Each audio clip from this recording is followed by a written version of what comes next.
Hello friends, आपके अपने YouTube channel दा प्रसाद विद्या प्रेम पे आपका हार्दिक स्वागत है। हम कर रहे थे भारत पर होने वाली विदेशी आक्रमण या विदेशी जातियां जिन्होंने भारत में प्रवेश किया और भारत पर शासन किया, भारत भूमि को अपना लिया और भारतीय संस्कृति में और अपनी संस्कृति को मिलाते हुए सम्मिश्रण से एक नई संस्कृति को पैदा करके भारत पर राज किया। उस दौरान जो हम जातियां या जो वंश कर रहे थे उसमें हम कर रहे हैं कुषाण वंश, और कुषाण वंश में हमने कृषक कर लिया था जो भारतीय इतिहास में बहुत ही महत्वपूर्ण स्थान रखते हैं कृषक। उसके बाद आते हैं हुविशक। हुविशक के बारे में हम अध्ययन करेंगे कि हुविशक का शासनकाल 106 ईस्वी से लेकर 138 ईस्वी था, और हुविशक के समय कुषाण सत्ता का केंद्र है वो पेशावर से बदलकर मथुरा हो गया था। उसके बाद जो हुविशक था उसके सिक्कों पर क्या उल्लेख मिलता है, क्या जानकारियाँ मिलती है, उसका हम अध्ययन करेंगे कि उसके सिक्कों पर विष्णु का है, शिव का, उमा का चित्र मिलते हैं। उसने चतुर्भुजी विष्णु की सिक्के चलाए। चतुर्भुजी विष्णु युक्त की जो प्रतिमा है या उसके चित्र उसके अपने सिक्कों पर छपवाए। इस विषय के सिक्कों से जो जानकारी मिलती है उसे लगता है कि कुषाणों ने वैदिक संस्कृति को अपना लिया था या वैदिक देवताओं को मानते थे, अपने नाम हैं वो वैदिक नामों के आधार पर रख लिया था। इस प्रकार लगता है कि उन्होंने भारत की संस्कृति को या अपनी संस्कृति को भारत के अंदर भली भांति से परिफुल्लित होने दिया। उसके बारे में हम अध्ययन करने वाले हैं। आइए, हुविशक। राजा का नाम है हुविशक, कनिष्क के बाद हुविशक। हुविश इसका शासनकाल है 106 ईस्वी से 138 ईस्वी। 138 ईस्वी किसका शासनकाल? हुविशक का शासनकाल है 106 ईस्वी से लेकर 138 ईस्वी। इसके बारे में हम अध्ययन करेंगे। इंपॉर्टेंट फैक्ट जो एग्जाम की दृष्टि से, परीक्षा की दृष्टि से जो फैक्ट है या तथ्य है जो प्रश्न एग्जाम में बन सकता है उनका हम अध्ययन आसानी से करेंगे। इस प्रकार की हुविशक के समय कुषाणों की सत्ता का केंद्र, कुषाणों की सत्ता का या शासन का सत्ता का केंद्र है वो बदल गया। पहले क्या था? पेशावर था। पेशावर के बाद चला गया मथुरा। कनिष्क के समय भी राजधानियां दो थी ना, प्रथम राजधानी पेशावर और दूसरी राजधानी मथुरा। और हुविशक के समय ये पेशावर से मथुरा चला गया, इनका मुख्य केंद्र मथुरा ही बन गया था। अब आते हैं इसके सिक्कों के बारे में क्या अध्ययन मिलता है, क्या जानकारी हमें मिलती है। सिक्कों पर हमें 3 वैदिक देवताओं की, जैसे शिव की, और शिव के बाद सकंद यानी कि शिव का पुत्र सकंद, और एक विष्णु के चित्र मिलते हैं। विष्णु के चित्र मिलते हैं प्लस क्या मिलता है? विष्णु के चित्र इनके सिक्कों से मिलता है। एक चीज़ ये मिलती है कि इसके सिक्कों में प्लस वो मिलती है, वो श्रृंग धारण किए हुए, श्रृंग धारण किए हुए उमा का चित्र मिलता है। उमा का चित्र, एक देवी का नाम है उमा का चित्र मिलता है। किसके सिक्कों से?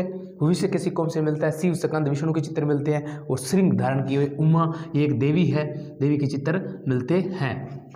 एक इम्पोर्टेंट बात है कि हुविशक के सिक्कों से चतुर्भुजी विष्णु की प्रतिमा युक्त या उसकी आकृति युक्त सिक्के मिलते हैं। कौन सी? चतुर्भुजी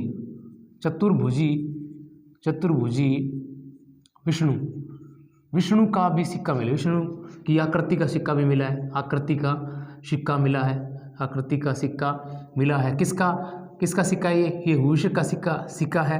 किसका सिक्का? हुविशक का सिक्का है जो चतुर्भुजी विष्णु की आकृति का सिक्का मिला है। कहाँ से मिला है?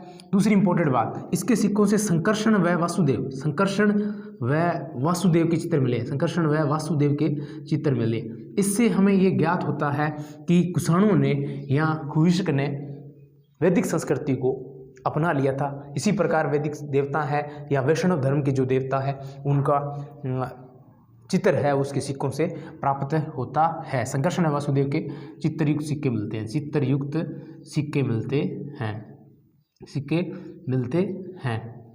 अब आता है कि कनिष्क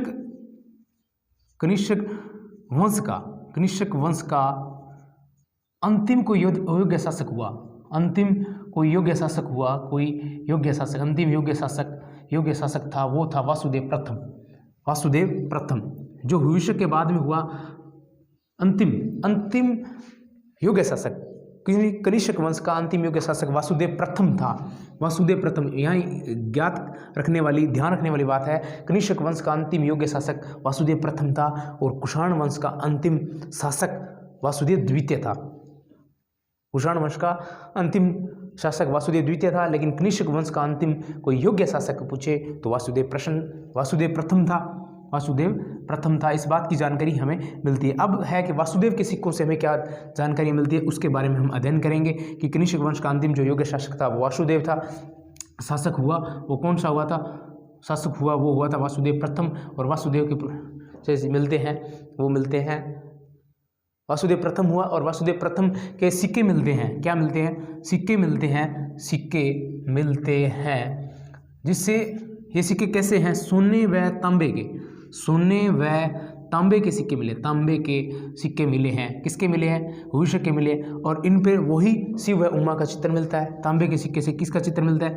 शिव व उमा का चित्र मिलता है। उमा का चित्र मिलता है, उमा का चित्र मिलता है। अब इम्पोर्टेंट बात है कि कुषाणों ने भारत में शुद्ध सोने के सिक्के चलाए। कुषाणों ने भारत में शुद्ध सोने के सिक्के, भारत में शुद्ध सोने के सिक्के चलाए। कैसे? कुषाणों ने भारत में शुद्ध सोने के सिक्के चलाए, शुद्ध सोने के सिक्के चलाए, सोने के सिक्के चलाए। और भारत में कुषाणों ने सोने के शुद्ध सिक्के चलाए। सर्वप्रथम किसने? सर्वप्रथम शुद्ध सोने के सिक्के चलाने वाले भारत में कौन थे? कुषाण थे। और भारत में सर्वप्रथम सोने के सिक्के चलाने वाले शासक इंडो ग्रीक शासक या यूनानी शासक थे, जिन्होंने भारत में सर्वप्रथम सोने के सिक्के चलाए थे। और सोने के सिक्के चलाने वाला प्रथम जो इंडो ग्रीक शासक था वो मिनांडर था। देखिए, भारत में प्रथम सोने के सिक्के चलाने वाले, भारत में सोने के सिक्के चलाने वाले ने के सिक्के, यहाँ इंपॉर्टेंट बात है जो ध्यान में रखनी है। यहाँ लिखा है कुषाणों ने भारत में सर्वप्रथम शुद्ध सोने के सिक्के चलाए। कुषाणों ने, किसने चलाए? भारत में सर्वप्रथम शुद्ध सोने के सिक्के किसने चलाए? कुषाणों ने चलाए। भारत में सोने के सिक्के सर्वप्रथम किसने चलाए? सर्वप्रथम चलाने वाले वो थे, प्रथम चलाने वाले थे इंडो ग्रीक शासक। कौन थे? इंडो ग्रीक शासक। और वृद्ध स्तर पर चलाने वाले, वृद्ध स्तर पर सोने के सिक्के चलाने वाले, वृद्ध स्तर पर सोने के सिक्के चलाने वाले कुषाण थे। सोने के सिक्के चलाने वाले कौन थे? सोने के सिक्के चलाने वाले कौन थे? कुषाण थे। कौन थे? कुषाण थे। और सर्वाधिक सोने के सिक्के चलाने वाले, सर्वाधिक सोने के सिक्के चलाने वाले कौन थे? सर्वाधिक सोने के सिक्के चलाने वाले थे गुप्त। कौन थे? गुप्तों ने भारत के अंदर सबसे सर्वाधिक सोने के सिक्के चलाए, वो गुप्त थे। अब याद रखने वाली बात है, सर्वप्रथम सोने के सिक्के चलाने वाले इंडो ग्रीक शासक थे। और इंडो ग्रीक शासक में मिनांडर शासक था, जिसने भारत में सर्वप्रथम सोने के सिक्के चलाया। वृद्ध स्तर पर सोने के सिक्के चलाने वाले कुषाण शासक थे। और सर्वाधिक सोने के सिक्के चलाने वाले या स्वर्ण मुद्राएं चलाने वाले कौन थे? वो गुप्त शासक थे। और एक बात इंपॉर्टेंट है, कुषाणों ने भारत में सर्वप्रथम शुद्ध सोने के सिक्के, भारत में सर्वप्रथम शुद्ध सोने के सिक्के किसने चलाए? कुषाणों ने चलाए। और वृद्ध स्तर पर भी कुषाणों ने चलाए। ये इंपॉर्टेंट बातें थी। उन्होंने, इंपॉर्टेंट बात है, कुषाणों ने सोने व तांबे के सिक्के बहुतायत चलाए थे। बहुतायत मात्रा में सोने व तांबे के सिक्के चलाए थे। किसने? कुषाणों ने। कुषाणों ने बहुतायत मात्रा में, बहुतायत सोने व तांबे के सिक्के चलाए, सोने व तांबे के सिक्के चलाए। वासुदेव प्रथम था। वासुदेव प्रथम का एक सिक्का मिलता है, वासुदेव प्रथम का एक सिक्का मिलता है जिसपे शिव का अंकन हाथी पे किया गया है। शिव का चित्रण किस पे मिलता है? चित्रण हाथी पर मिलता है, हाथी पर मिलता है या किया गया है। किसके किया गया है? शिव का चित्रण हाथी पे किया गया है। ये किसका सिक्का है? वासुदेव प्रथम का सिक्का है, जो भविष्य के बाद या अंतिम योग्य शासक, कुषाण वंश का अंतिम योग्य शासक था, वो था वासुदेव प्रथम। और वासुदेव प्रथम का एक सिक्का है जिसमें शिव का चित्रण है, वो हाथी पर किया गया। एक इंपॉर्टेंट बात है कि कुजुल कडफिसेस हुआ था, विम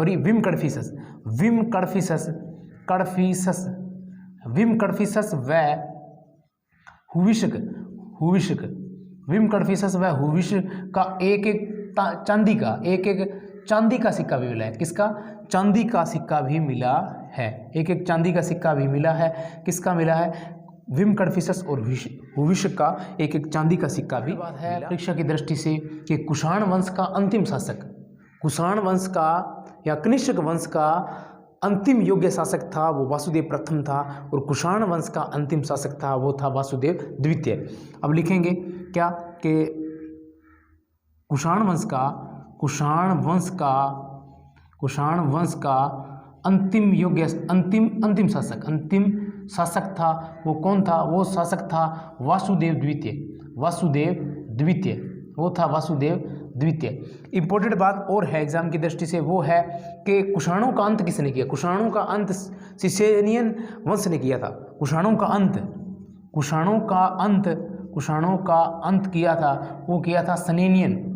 कुषाणों के समय कला जो 2-3 इम्पोर्टेंट प्रश्न बनते हैं एग्जाम की दृष्टि से हम करते हैं कि ख्वारिज़्म के अंदर एक टोपरक कला स्थान है जहाँ से खुदाई के अंदर कुषाणकालीन राजप्रसाद मिला है, यानी कि कुषाणकालीन कोई महल मिला है जो इम्पोर्टेंट है, उसके बारे में हम अध्ययन करते हैं कि कुषाण कला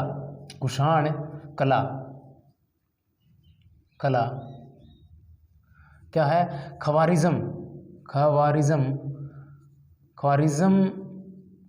के टोपरक कला से खुदाई में क्या मिला है? खुदाई से कुषाण राजप्रसाद मिला है। काफ़ी इम्पोर्टेंट है। क्यों इम्पोर्टेंट है? कि इसके अंदर एक प्रशासनिक अभिलेखागार मिला है, प्रशासनिक अभिलेखागार मिला है। और इस अभिलेखागार की विशेषता क्या है कि जिसके कारण ये इम्पोर्टेंट हो जाता है कि ख्वारिज़्म के टोपरक काला नामक स्थान से खुदाई में कुषाणकालीन राजप्रसाद मिला या महल मिला है जिसमें प्रशासनिक अभिलेखागार है। और इम्पोर्टेंट बात ये हो जाती है कि यहाँ अरामाइक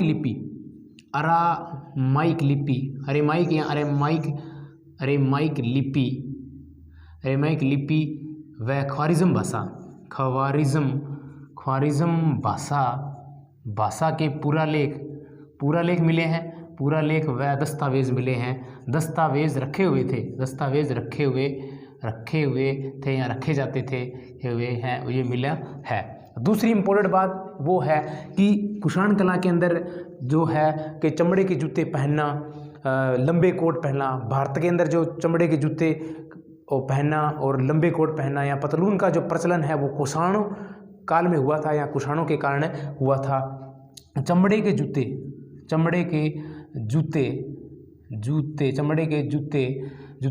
लंबे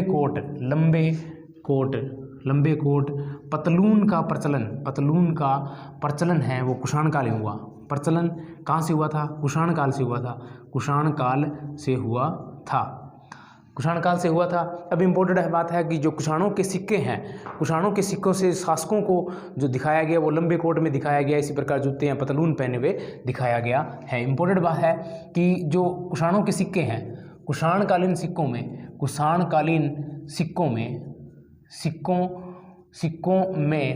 शासक को लंबे कोट पतलून व जूते पहने दिखाया गया है। ये बात इम्पोर्टेंट बन जाती है कि कुषाण वंश के अंदर कुषाण काल में ख्वारिज़्म के टोपरक काला से खुदाई से कुषाणकालीन राजप्रसाद मिला, जिससे प्रशासनिक अभिलेखागार मिला है जिसमें अरामाइक लिपि व ख्वारिज़्म भाषा के पुरालेख या दस्तावेज सुरक्षित रखे गए थे। या जो भारत के अंदर जो लंबे कोट पहनना, चमड़े के जूते पहनना, पतलून पहनने का जो प्रचलन है वो कुषाणकालीन है, कुषाणकालीन या कुषाणों के समय में हुआ था। और इस बात की जानकारी हमें कुषाणों के सिक्कों से मिलता है, क्योंकि कुषाणों के सिक्कों में शासकों को लंबे कोट पतलून पहने और जूते पहने हुए दिखाया गया है। इस प्रकार हमारा कुषाण वंश कंप्लीट होता है। उसके बाद एक है कलिंग का राजा खारवेल के बारे में अध्ययन करेंगे और इसके बाद हम मौर्य उत्तरकालीन जो संस्कृति है उसका अध्ययन करते हुए आगे बढ़ेंगे। आप सभी से आग्रह है कि आपका अपना YouTube चैनल दा प्रसाद विद्या प्रेम सब्सक्राइब करें, लाइक करें, शेयर करें, बेल आइकन प्रेस करें। धन्यवाद।